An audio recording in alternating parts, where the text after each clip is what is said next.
Hello there! Welcome back to Notch! This time we're gonna frickin' try to finish this. And continue. We're gonna try to finish without Girly. Well then, I won't come to your place tomorrow. Oh yeah, I think we read that. Okay.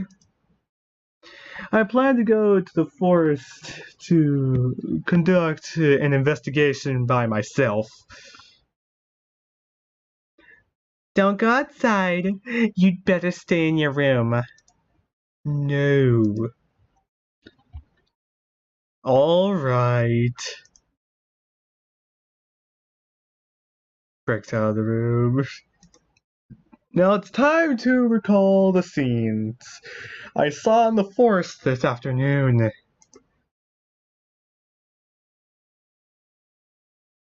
This still doesn't help us. There was blood-stained street cat. The food was groaning. There was a piece of flesh with white and tender skin. Okay, so we know that white tender skin, the body was groaning. Yeah. A bloody, broken hand was under the street cat. That's not a good thing if you can see a hand. These scenes indicate something has happened in the forest. Someone was murdered. This scary thought flashes in my mind. You're going to prison, bro. I pull myself together and try to realize the situation from the other aspect. Call the cops! But then I realize my deduction is very reasonable and flawless. How is that flawless if you don't call the cops? I dreamed about the except some murder and cruel dismemberment earlier. I strongly believe that the dream was problem. I don't fucking know. However, whatever I think, something scary is happening. Somewhere in the town, I can't help but tremble with fear that you didn't call the cops. Our town is peaceful and quiet town. Even when the outside world was in times of war and violence, no murder ever happened here. The town has become a spiritual blast of people here because they believe that even though they are abandoned and forgotten by the world, they can still enjoy a happy and safe life here. Because you suck. But what I say today may break the tranquility of the town. That's why the wise decision to do is call the cops. If I didn't forget about that incident out as soon as possible, the town may become a place of dead silence. The people in this town have been abandoned. They can't another tragedy. I decided to dig up the truth tomorrow. So you finally end the episode here after like 5 minutes in.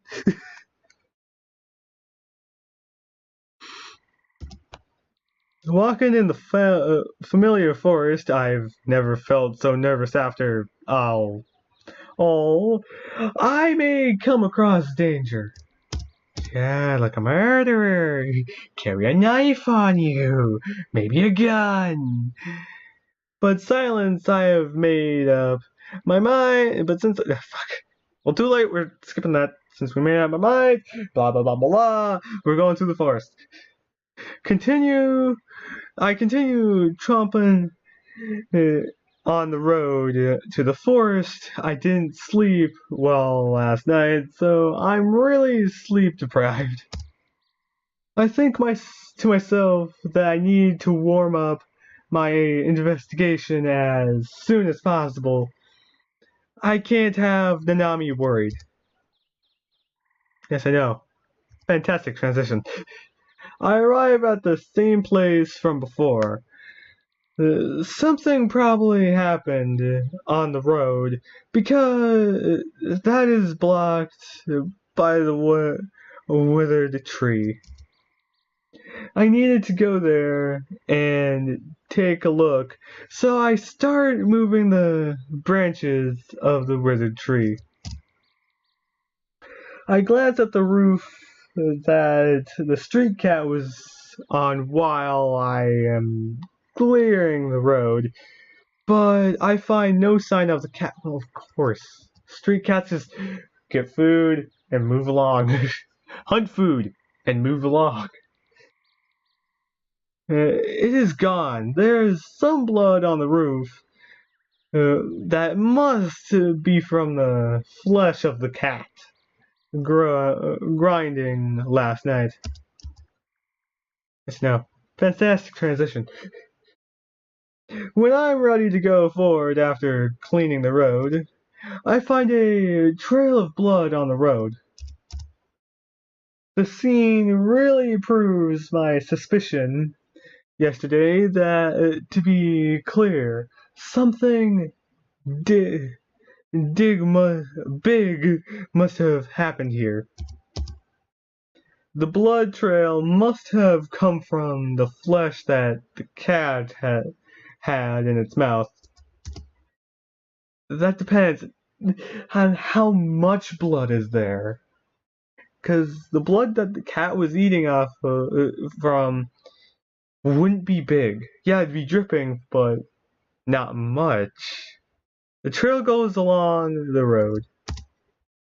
Without any hesitation, I walk ahead following the blood trail. I soon come to an end of the blood trail.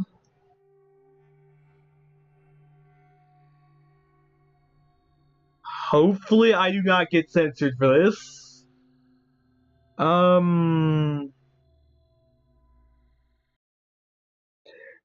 It takes me a while to calm down. I I'm haunted by the terrible scene of the dead girl. Great fear sweeps over me wherever I recall that scene. This is why you should have called the freaking cops. Now you could be an actual freaking suspect. The sun goes down. I look up at the sky with my back towards the terrible scene, and I try to compose myself. I resolve the figure. I resolve to figure this out, so I turn around and look back upon the dead girl. She's wearing a shirt. I swear, she's wearing a shirt underneath that thing. Yes, her turn-up shirt is covered by another shirt. She's okay. Please tell me that she's okay. I'm also tired, so that's why I'm shaking a little bit. I love it. I shudder with fear when I see the dead girl again. I told you what to do and you never listen. You fucking idiot. I muster up the courage to start looking at the crime scene. Carefully. Judging the lacerations, she's been dead for a while. Her body was brutally dismembered.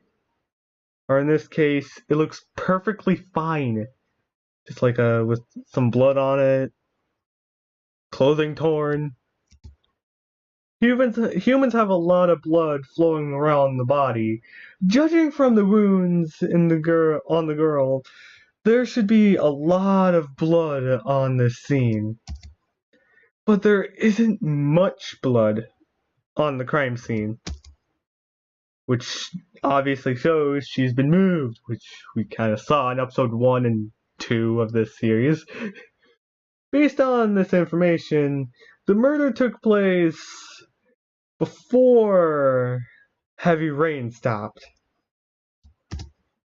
Her clothing are torn in rags, so clearly see her body. Please tell me she's at least wearing clothing underneath this bar. I don't want to be murdered after this. Many of her body parts have been cut off. One of her hands is obviously gone. Her upper body is dismembered greatly. By the way, we see it. We see one hand. Everything above the elbow is gone. Maybe a leg. There's flesh scattered around the incident. Her organs, apart from cut made by a sharp insert, the animal's bites on her upon upper body. Her whole body is full of inner wounds. Who the hell did this? A dude in a ski mask. I'm totally shocked by the scene, but greatly I become used to it. The fear and panic greatly subsides, and I feel a little embarrassed about my head going blank a while ago. Yes. Please help. It's just a crime scene. There's no need to be scared. Fortunately, no one caught me in a panic. This is why you need to call the fucking cops. This will take you away from being a bigger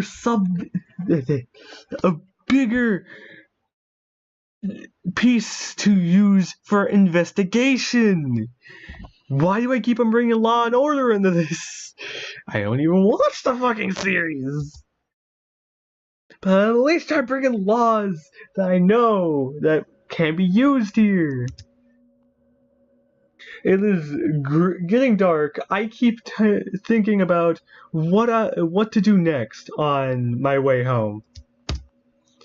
My head is in chaos after seeing the terrible scene, which is the last thing I want. Yeah, because you didn't do what you're supposed to do and call the fucking cops. Since the worst thing has happened, I need to focus on my next move. And not go to prison. Okay, so we get 6 dots. Thank you very much for not giving us triple question mark. I think he's slowly becoming my rival here. The dead girl was very young and was murdered in such a brutal way that motivation and purpose of the murder are unclear. Well, this is why we need the police. Maybe the FBI, but mostly the police. And I will leave the episode here. I'll leave links to my Discord in below, and yeah. I'll see all you guys next time. Have fun. Now, how do I end this episode?